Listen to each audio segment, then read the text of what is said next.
What's up everybody, AnimeX here, and in this video, I will be adding yet another part into the What If Itachi Adopted Naruto series. This is due to you guys hitting the last part's like goal, and the reception on that series is, as a whole, pretty good. Of course, the like goal will need to be raised if you guys want this series to continue. So, if you guys want another part to this What If series, 3.5 thousand likes is the new like goal for this part. Anyways, as usual, I'll be recapping the last part of the What If before jumping into the new material. So, without further ado, let's get started.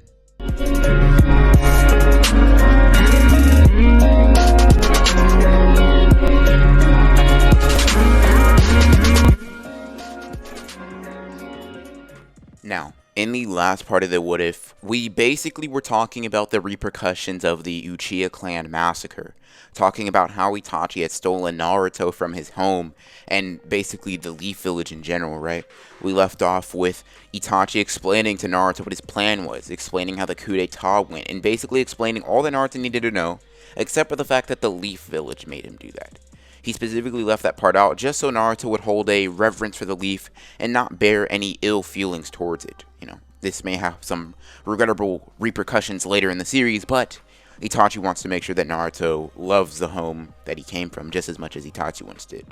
We also shifted perspectives over to Sasuke, who was basically, as you normally would be if your clan was completely obliterated off of the face of the map, angry. We basically went in a little bit into Sasuke's reaction, and at the very end of it, we saw that Hinata Hyuga was actually able to step up to Sasuke and ask him, or really demand, that she help save Naruto. So that's where we'll jump back into the story. Now, like I said, we left off with Hinata telling Sasuke that she intends on helping him retrieve Naruto and get him back to the village. After hearing this, and being stunned by this seemingly random person saying something like this, Sasuke is taken aback. But instantly, after this, he recovers from the shock, and he just shakes his head. No, I don't need any weaklings slowing me down or joking about getting my brother back. This is serious business, and I'll treat it as such. Now, when Hinata hears these words, they slap her across the face, and have her feeling completely exposed. So much so, that if this was a conversation that did not involve her helping out Naruto, she would have probably just quietly walked away with the situation, or walked away from the situation, being completely embarrassed. But she knows what she is fighting for, and she gets a hold of herself. She grips her hands tightly, trying to eliminate all of the fear and shakiness within her heart, as she speaks up to Sasuke. No isn't an answer I'm willing to take. When I said I'll help you retrieve Naruto, I wasn't asking. Hinata says this with a hint of confidence in her voice, although right now this is all blustering bravado. She is so scared that she can feel her body literally shaking from the pressure of Sasuke's intense and seemingly angry gaze.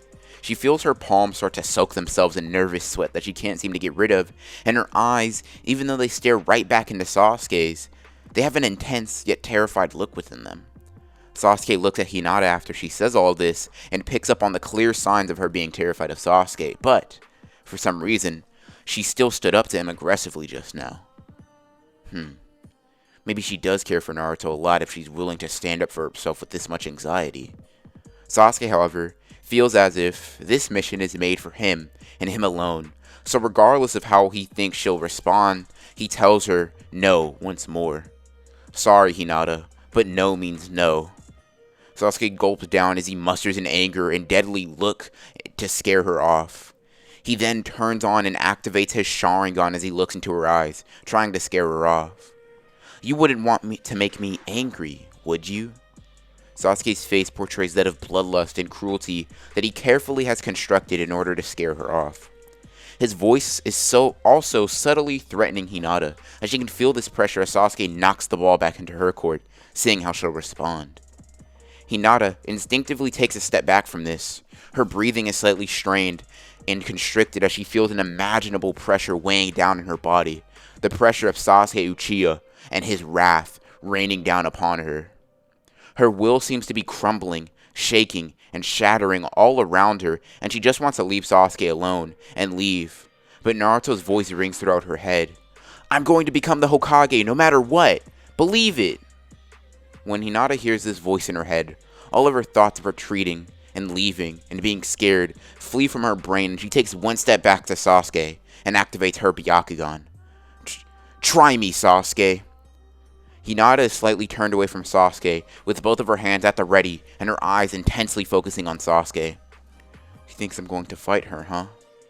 Sasuke feels a twinge of regret and guilt when he realizes this and realizes that he may be truly scaring Hinata, but he knows that if she can pass this test, he'll truly consider her offer.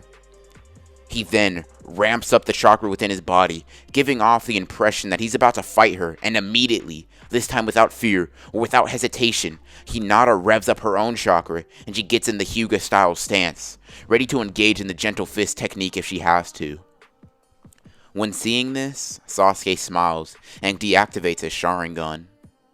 Alright, Hinata, if you are willing to fight me to get Naruto back, then I trust you care for him.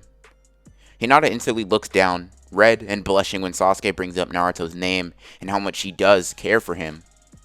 He realizes why, and then chuckles to himself for a brief second before looking up once more.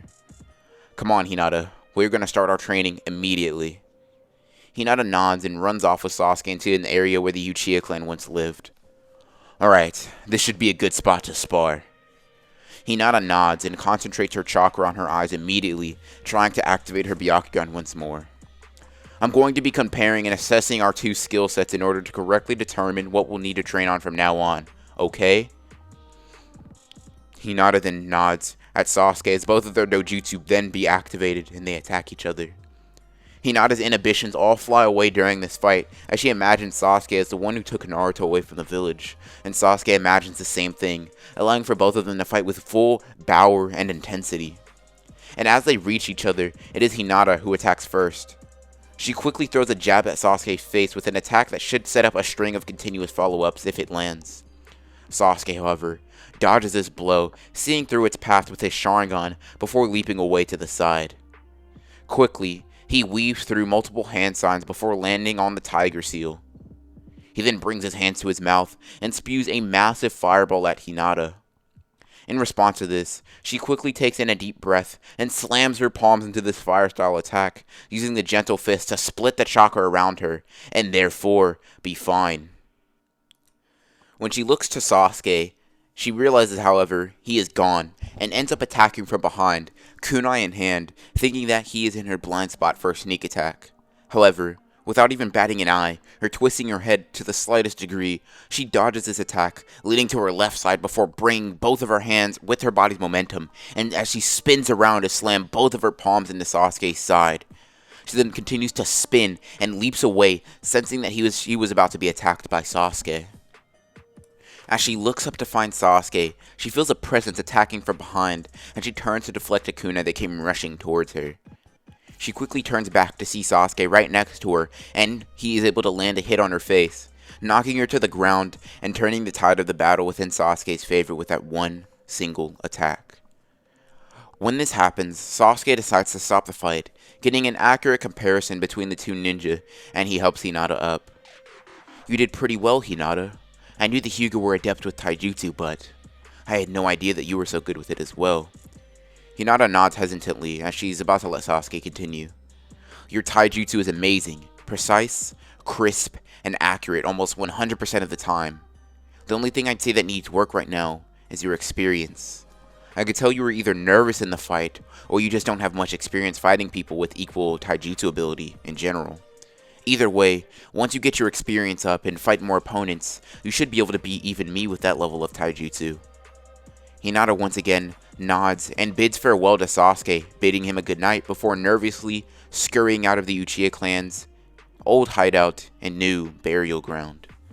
As Hinata gets out of his line of sight, the smile he once had when addressing Hinata's skill fades, and a seriously dark and sinister look passes over his face. He then looks to his new relocated home that the third Hokage granted him, and he enters. After he heads into his home, he quickly gets a few minutes of some well-needed and, rushed rest, and he gets back up after this, activating his Sharingan. He then grabs a ton of kunai, and rushes into the same wooded area where he and his brother once trained with shuriken jutsu. He feels a sense of nostalgia take over his body, and he gets rid of that feeling as he knows that he as a ninja needs to advance, and needs to reach those levels that Itachi once had. Sasuke then leaps into the air, 2 kunai in each hand, 4 kunai in total. He tosses the first 2 kunai into a bullseye of a previously set up target. He then throws one of the kunai in his right hand to his left as he throws both kunai with both hands simultaneously, hitting each other while in flight, all of them landing and hitting their targets. After this, he flips down, landing feet first onto the ground and stares down at his hands. I'm getting stronger, Naruto. After I get strong enough, I'll be coming to save you. As Sasuke is handling his training, Hinata is, as well, training against a dummy that exists within the Hyuga training ground, as she is able to close off the dummy's makeshift Tenketsu points, increasing her Byakugan strength and her own Taijutsu abilities. As she does this, the single thought of her and Sasuke coming to save Naruto reverberates throughout her brain and her entire being. Me and Sasuke are coming to save you, Naruto. Please, just hold on until we get strong enough. I swear we'll come to save you. And that, everybody, is where I'm going to end part 3 to the What If Itachi Adopted Naruto series. Now, I know you guys are rioting because I know you guys like this series a lot. And I did actually have plans of making this series probably nearly double the length that it is now. But due to some time constraints and me just a lot of time slipping by me as I was trying to learn how to do something, or just learn how to animate a certain aspect of something, time just slipped by me, so I decided that I was going to cut this script short and just basically elongate the next 2 parts, being the next 2 series that I drop being Anbu and the Itachi What If. Probably again tomorrow will probably be Anbu, and then the day after that will be Itachi Adopted Naruto Part 4. I know that this series is probably moving at a slower pace than my others, but that's just because the series is a lot different as a whole. I just have to develop the characters, set up things a lot better than I would have to in my other What If, so just bear with me, guys. I really hope you did enjoy the little bit of time that we did get to spend with each other in this video. And just quick thing, I won't be able to fully get into it now, but I just really do appreciate you guys helping me get to 30,000 subscribers. Really impressive, actually, that we were able to do that. Just really cool overall in general. Y'all are pretty goated for that, and I do want to come out with a 30k subscriber special. That may take a little bit, but then I might be closer to 35k, but we'll see. I'll really get to work on that, along with the animations, the own original series that I'm working on. All that good stuff is in the works, so I'm not just doing nothing, so you guys know. Anyways, links to all my good, all the Discord, Twitter, Instagram, all the good stuff down below. Anyways, as usual, I hope you guys enjoyed the video, and as always, guys, this is Anime X, signing off.